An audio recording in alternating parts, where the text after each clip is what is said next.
Among all the remakes that stick closely to the originals, there's something special about revivals, where an old IP is brought back from cold storage, retaining all the fundamentals that made it so satisfying, but modernized and polished. It doesn't need to be the most photorealistic of visuals, just an innate understanding of the franchise and the creative freedom to capture it with contemporary technology. We've already seen it with Ninja Gaiden Ragebound, an incredible tribute to NES titles of yore, complete with an aesthetic that is as delightfully retro as it is sleek. Now, once again, we see it in Shinobi: Art of Vengeance. Debuting in 1987 for arcades before coming to the Master System in 1988, Shinobi is also a side-scrolling action platformer, starring Joe Musashi, the relatively silent leader of the ninja clan and all-around one-man army. Despite being relegated to the shadows over the past decade, the franchise is as influential as Ninja Gaiden. And yet, there's plenty about Art of Vengeance that sets it apart, offering an incredible side-scrolling action adventure for fans of the original and newcomers alike. The story focuses on the mysterious E&E Corp, led by Ruse, which has caused widespread havoc and chaos worldwide. In his infinite wisdom, he decides the best course of action is to attack Oboro Village, where Joe Musashi and his students are, destroying everything and turning the latter, save for one, into stone. His one mistake is leaving Joe alive, and thus begins a quest for vengeance. This old-school approach is thankfully humanized in different ways, from Joe's interactions with his wife, Naoko, to conversations with enthusiastic Tomoe, who's strangely the one who can actually understand Joe.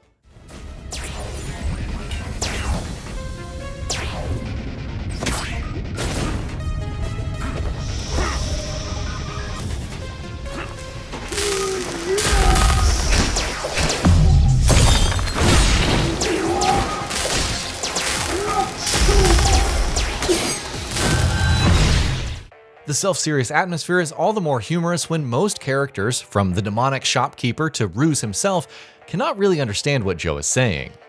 None of it feels overdone, however, and the fantastic voice acting only elevates the characters even more. And yes, that includes the requisite bosses who are destined to die. Art of Vengeance wastes no time throwing you into the action, and much like Ninja Gaiden Ragebound, the controls are simply sublime. From the outset, Joe is capable of bouncing back and forth between walls to achieve greater heights, double jumping, dive kicking fools in the face, and so on. Additional tools, from the grappling hook and the glider to claws for slowly climbing walls, become available as you progress, adding to the movement repertoire while also opening up optional areas. The combat is something truly incredible, as its hack-and-slash, combo-focused nature is reminiscent of the 3D Ninja Gaidens. You have light and heavy attacks, which can chain together in predetermined combos and techniques, and you can throw kunai to eliminate smaller threats. Focusing more on heavy attacks and kunai will open up enemies to stylish executions, where Joe becomes a venerable shadowy silhouette, dicing through as they explode in splotches of red. Alternatively, it comes across as something painterly, giving a deeper meaning to the art of vengeance. Aside from looking incredible and reinforcing the power fantasy, it only adds to your score and ensures more drops, including currency and health. So while you're free to experiment with combos and hack opponents to pieces, skillful use of different moves and tools result in more efficient and rewarding resolutions. That's only the start of an incredible way that players can run roughshod on E&E Corp. A straightforward dodge roll can transition into other moves, as much as vaulting over obstacles to maintain your platforming momentum. Dive kicking into enemies is good, but it can be even better when you unlock the ability to chain into a spinning downward slash, perfect for tougher enemies. Ninpo provides special attacks, and while the standard fire breath isn't too exciting, there are other notable options, like the water slash for parrying incoming attacks and dishing out damage. Like kunai, this isn't infinite, so you'll need to keep the melee pressure up. Then there's ninjutsu, powerful screen-clearing techniques that are as devastating as eye-watering. If that isn't enough, you can discover amulets, which provide different benefits when equipped, like increased healing effectiveness, kunai piercing multiple opponents, but costing more, and so on. While the build crafting isn't going to give grinding gear games any sleepless nights, it does offer some nice wrinkles for one's playstyle. All of this would mean nothing if the enemy types weren't on point, and thankfully that is not the case. They each offer their own unique twists in combat, whether it's more mobility or area denial, and the elite variants up the challenge all the more without feeling downright oppressive. Also, I don't know what it is about Lizard Cube and how they imbue so much personality into their enemies, but it works so well. The thought of just over a dozen levels may turn some off, but these are some very well-crafted stages, boasting extensive variety. Yes, some setups may feel a little too familiar, the swamp leading into the festival for starters, but they're all packed with unique platforming and combat challenges.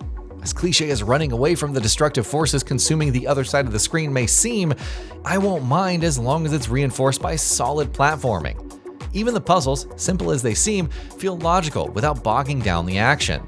The real treat is in going off the beaten path or rooftop and exploring for secrets. You'll encounter elite squads, some in precarious combat scenarios. Finding and clearing all of them grants rewards, but some areas are only accessible with tools obtained in later levels. While I don't mind revisiting stages, especially since arcade mode incentivizes retrying them for better scores, the rewards feel a bit superfluous, especially when you're clearing the game as is. It's an element of backtracking to an experience that doesn't really necessitate it. While not completely overwhelming the core gameplay loop, it's more for the sake of completion than anything else. Of course, above all else, there's the presentation, and I cannot get enough of how animated and detailed everything is. It all moves so fluidly with such style and panache, and yet it's inherently Shinobi. When you're not marveling at the ninjutsu animations, you're probably entranced by the backgrounds as helicopters fly about or giant monsters, their slower movements belying how much they tower over everything else. Crawl along, or neon signs bathe their surroundings, granting a cyberpunk-ish feel. And yet, despite all the flashiness, the art direction is inherently clean, making it easy to see incoming threats and adjust accordingly. The soundtrack is similarly brilliant, channeling that old-school excellence in ways that simply defy description, while balancing the highs and lows of different scenarios. If it wasn't obvious enough already, Shinobi Art of Vengeance is a must-buy. For side-scrolling action fans, it is a wonderful trip across numerous gorgeous levels with incredible combat mechanics, stellar controls, and varied platforming mechanics. For longtime fans itching for the franchise's return, it's everything you could want, but expanded and enhanced in all of the best ways. If this is the trend that revivals will follow going into the future, then perhaps the best is yet to come. Regardless, you owe it to yourself to witness Joe Musashi's return in all of its gory glory. And that'll be about it for this one. If you guys like what we're doing at Gaming Vault, please consider subscribing to our channel, and I'll see you guys on the next video.